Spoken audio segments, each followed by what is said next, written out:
Hi, my name is Sheila. Welcome back. We are starting on page 181, Handbook for the New Paradigm, Volume 2, Embracing the Rainbow, session number 15.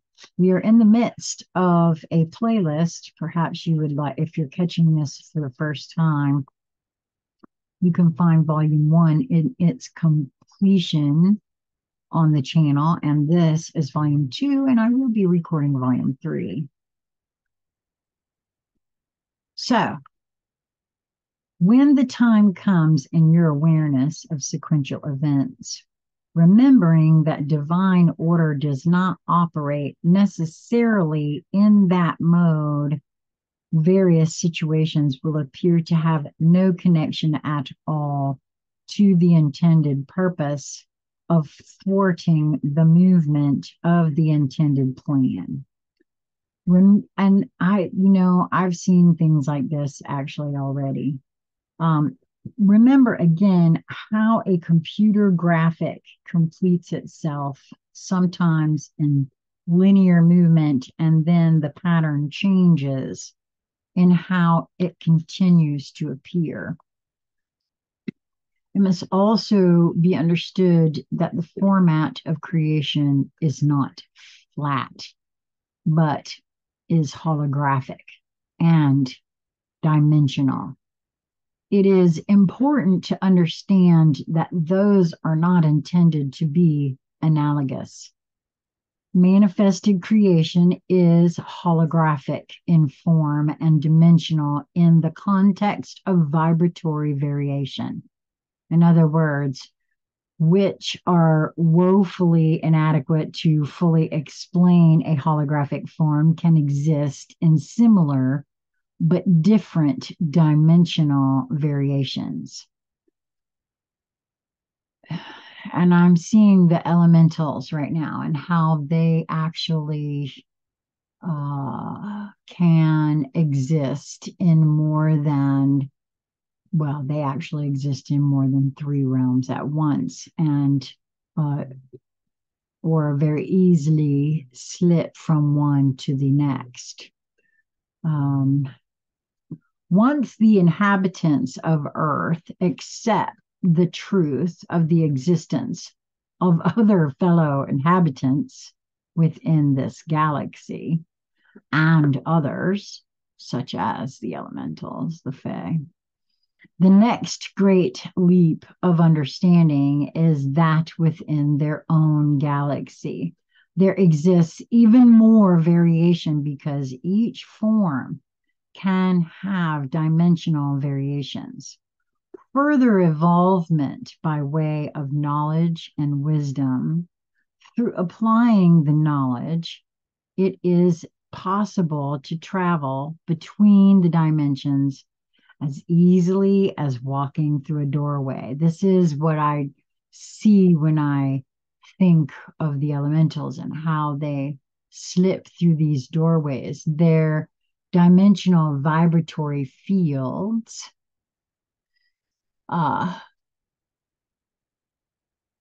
vibrate at a rate that allows them to, and they are in control of that for themselves, I feel, most of them.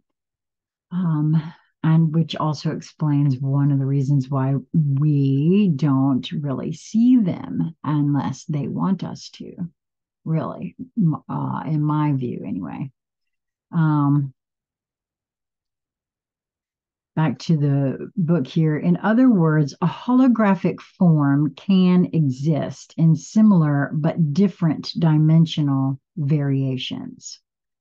When this is understood, then traveling through space becomes comprehensible and does not seem at all impossible. It further explains how people of old regarded past interplanetary visitors as gods to be venerated and held in awe, resulting in religious worship.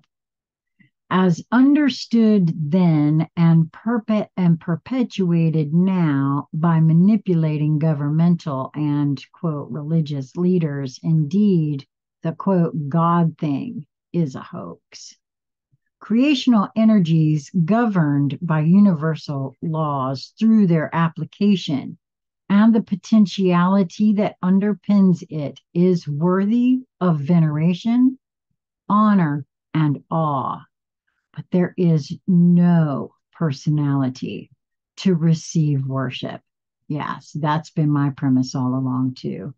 There is, however, that intangible, knowable bit of creation energy that is the self awareness often called heart feeling within you that is worthy of veneration.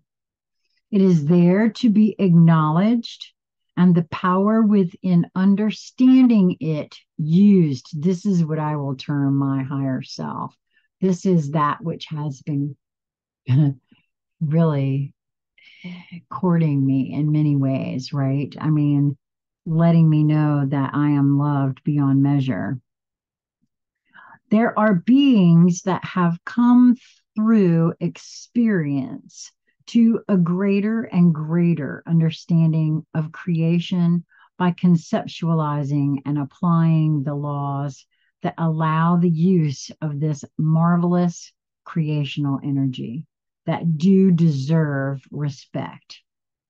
Through their teaching, much can be learned by willing individuals rather than having to spend eons of time learning through trial and error.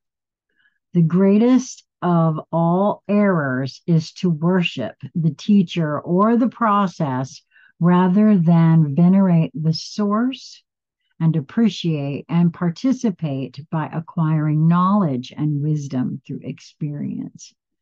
When mankind on this planet learns the truth of these words, then indeed he shall be free to continue his or her evolvement in 7-league boot strides. Okay, I don't know what, I guess that's a saying. Quote, I am a human becoming, help me to become, end quote, opens the door for the truth to be accepted. Each must forge their own path through their free will choices, their attitudes, decisions, and acceptance of their personal responsibility to participate in bringing forth a plan for use of the creational energies that are totally available.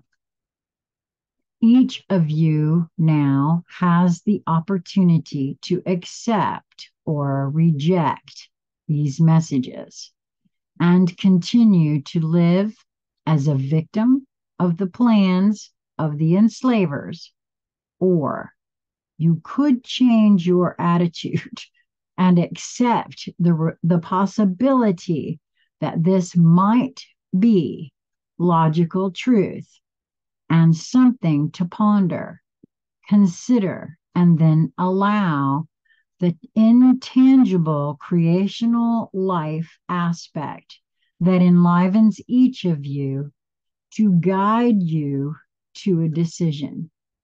The Christian Bible mentions several times that Mary, mother of Emmanuel, pondered things in her heart.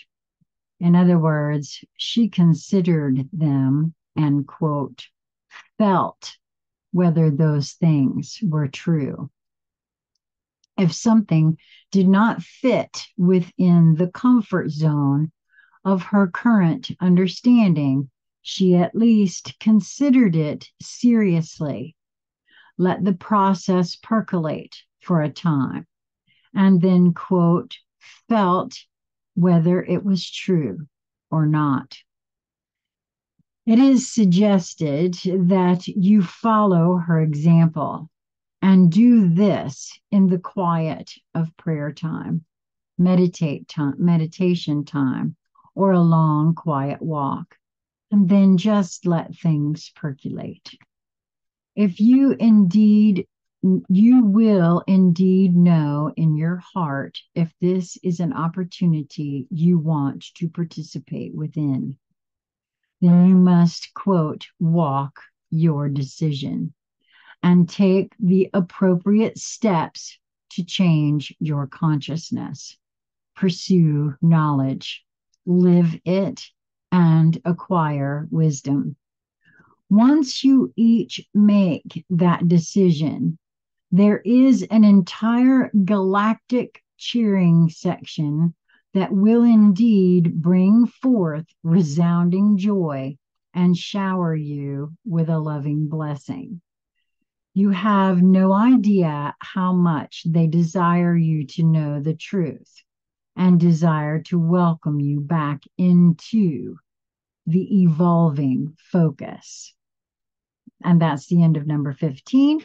We'll be right back with session number 16.